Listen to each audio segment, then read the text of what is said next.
Muito obrigado, professor Tundizi. Queria cumprimentar todos os presentes, saudar o professor Uwe e a professora Karen. Cumprimentar o professor Fernando e agradecer muito pelo convite. E te cumprimentar também, professor, pela pertinência do tema. Tratar essa questão de saneamento, saúde, esse link nós precisamos fazer cada vez mais. Eu acho que a gente faz pouco isso. E queria fazer uma saudação especial ao meu professor Naime, com quem eu tive a oportunidade de cursar algumas disciplinas e tive um grande aprendizado. O professor Fernando pediu, quando me convidou, que eu fizesse uma relação com as falas que me antecederam, do ponto de vista de um prestador de serviço de saneamento, do ponto de vista de uma companhia que é responsável pelo abastecimento de água potável para a população. Portanto, se vocês perceberam nas duas apresentações anteriores, não é uma tarefa fácil tu abastecer com água de qualidade a partir de um manancial com o grau de comprometimento, como é o nosso caso do Rio dos Sinos, do Rio Gravataí, do Rio Guaíba e de outros tantos rios aí do estado do Rio Grande do Sul. Então, é uma tarefa difícil, e que a companhia estadual, no caso a Corsan, a Comusa, o SEMAI, o DEMAI, todos eles têm um mérito importante de conseguir, a partir de um manancial que já não está próprio, digamos assim, não tem as melhores condições, conseguir levar água à população de forma segura para que ela possa se abastecer com segurança. Então, acho que tem um mérito significativo neste processo. Não tem como a gente falar do nosso tema da água e do tema dos desafios que são colocados aqui, sem que a gente possa situar um pouco a nossa questão em termos de país, em termos de Estado. Porque, senão, a gente correria o risco de estar tendo um olhar muito simplificado em cima de alguma situação específica. Eu acho que nós temos um grande problema no país. Talvez o Rio Grande do Sul seja um pouquinho mais beneficiado em relação a isso, mas nós temos um grande problema no país. A ONU estabeleceu, até 2015, para que fosse reduzido pela metade os déficits em saneamento em vários países, inclusive o Brasil. Então, até 2015, teria que ter sido reduzido pela metade o déficit em esgotamento sanitário e em abastecimento de água. O Brasil cumpriu, digamos assim, o seu dever de casa no que diz respeito ao abastecimento de água. Nós reduzimos pela metade o déficit de pessoas sem água no nosso país, antes mesmo de 2015, o que é um mérito também. O grande problema nosso é que, quando nós olhamos o país na média, e aí o professor Uwe falava do problema das médias, é que, na média, nós temos um índice de 93% de pessoas abastecidas com água potável nas zonas urbanas. Só que essa média ela fica um pouco mascarada por regiões como o Sudeste, por regiões como o Sul, onde esse abastecimento se aproxima dos 100%, chega a 98%. Mascara isso os nossos problemas do Nordeste, da região Norte, onde esse índice de abastecimento com água potável é em torno de 60%. Então, nós estamos falando de qualidade de água e estamos falando de pessoas que não têm acesso a nenhum tipo de água com a mínima qualidade. Então, esse é um pouco do desafio de quem presta esse serviço de saneamento. Se, de um lado, hoje, nós podemos nos dedicar a aproveitar as pesquisas que a universidade faz, e aí eu acho, professores, que só faz sentido a gente fazer pesquisa porque elas servem de instrumento para que nós possamos focar na gestão e resolver os problemas. Uma pesquisa, um trabalho científico, ele nada mais é do que um instrumento poderoso que o gestor deve se apropriar e acertar para resolver os problemas de gestão. Como nós estamos num país onde os recursos não são em quantidade suficiente, nós não podemos errar no remédio. Nós temos que acertar. E aí a universidade tem um papel fundamental de propiciar pesquisas, estudos que nos deem esta ferramenta importante. E eu acho que esses dois trabalhos que foram apresentados e o próprio seminário, ele tem muito esse caráter de nos dar este rumo, esta ferramenta importante. Mas também, por outro lado, nos faz ver de que se eu posso me preocupar aqui com a qualidade da água, e olho para outras companhias estaduais onde o objetivo maior é colocar algum tipo de água na casa das pessoas. Onde a preocupação com uma coisa básica, que é o flúor, ela não é uma realidade ainda. Cumprir a portaria de potabilidade, a 2914, é um processo distante demais ainda. Não é o caso nosso da região sudeste, não é o caso da região sul, não é o caso, talvez, da região centro-oeste. Mas é um caso da imensa maioria do Brasil que ainda não consegue ter ao seu alcance a possibilidade de cumprir uma portaria de potabilidade. Quando nós olhamos o avanço das portarias, e aí eu sempre digo assim, de que nós temos um péssimo hábito de atacar muito a consequência. Nós atacamos a consequência e não atacamos a causa. A consequência qual é? É um manancial comprometido e que eu preciso, de alguma forma, implementar um tratamento para que essa água saia com qualidade para chegar à população. A causa qual é? O que está causando o comprometimento desse manancial.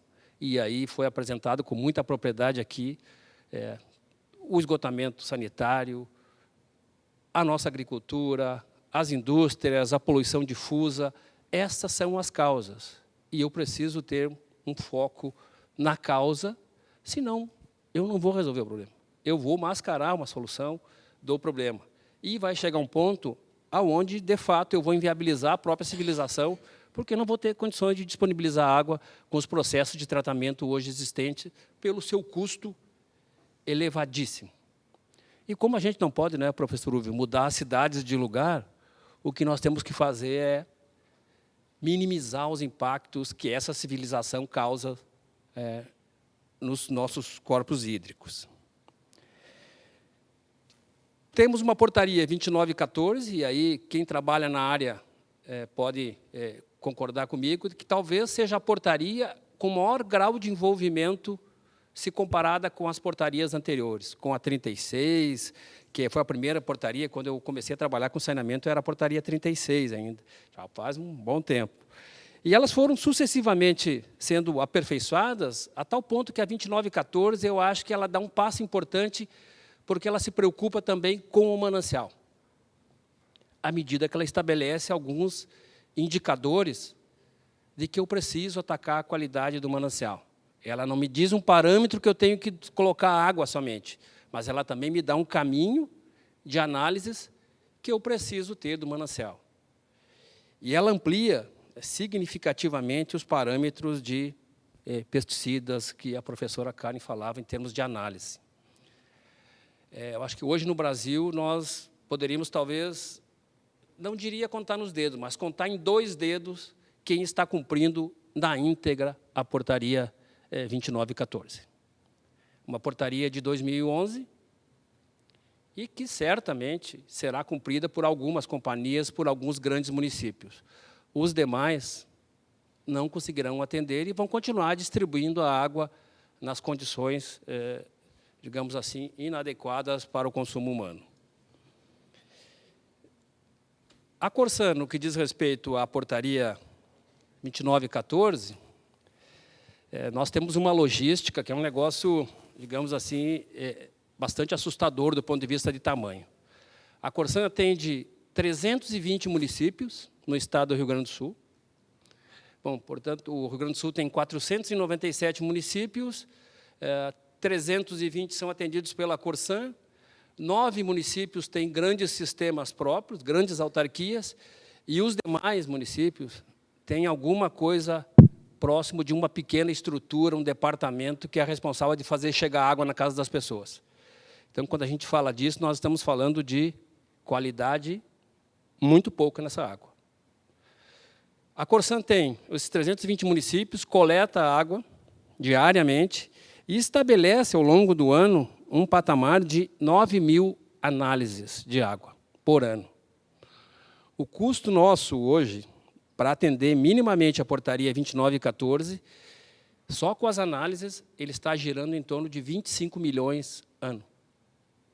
Então, e aí, quando a gente fala dos custos de equipamentos e de laboratórios, de fato, muito verídica a afirmação da professora de que são custos muito elevados e que, quando a gente não tem uma economia de escala, se tornam muito mais caros ainda. Mas esse é um número, 25 milhões, se gastam para atender minimamente a portaria 2914. Por isso, pessoal, que eu repito, de que a gente precisa ter o nosso olhar mais focado na causa. Nós temos que atacar com mais propriedade ainda a questão no que diz respeito ao poder público, a fiscalização e as intervenções e investimentos na área de esgotamento sanitário. Talvez a boa notícia, que o professor Uwe comentou ali rapidamente, é de que hoje nós temos um programa de aporte de recursos para investir na área de saneamento. Nós temos o Programa de Aceleração do Crescimento, tivemos o PAC 1 e estamos agora em curso no PAC 2, que esse programa vai permitir só a Corsan e os municípios da bacia um investimento superior a R$ 1 bilhão aqui na Bacia dos Sinos. Certamente, quando nós formos fazer um debate desse, professor Fernando, daqui a uns 5 anos, esse acanhado número de 25% que o professor falou de São Leopoldo, ele vai ser um número muito melhor. Que bom, né? Vai ser um número muito melhor, porque nós teremos essas obras concluídas. Nós temos obras hoje Santo Antônio da Patrulha, Taquara, Três Coroas, Sapiranga, Campo Bom, Portão, até Canoas.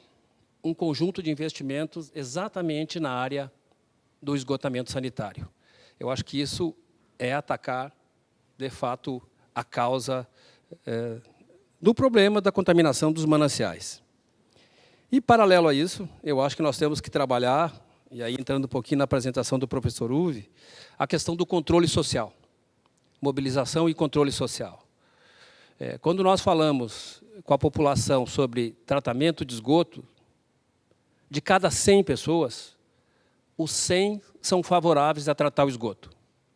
Quando a gente pergunta quantos ajudariam pagando uma tarifa de esgoto se fosse implementada no processo de tratamento, 80% dizem que não gostariam de pagar nada ou preferem não pagar nada.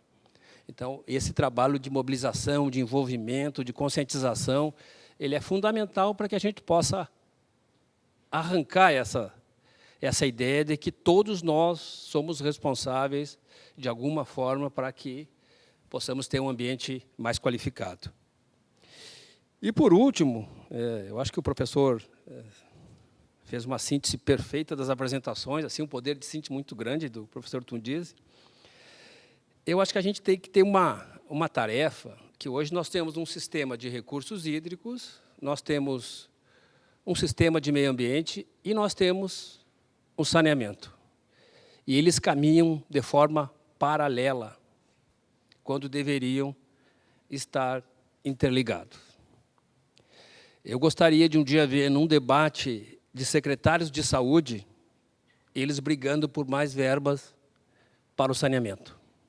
Porque a gente tem uma fala e diz que cada dólar investido em saneamento se economiza 5 dólares em saúde curativa, né? Que saneamento seria saúde preventiva.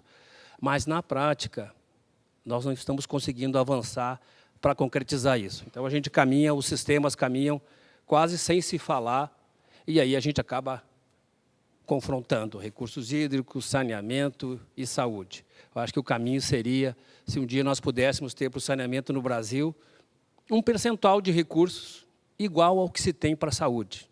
Uma verba gravada, percentual do PIB, que fosse investido em saneamento.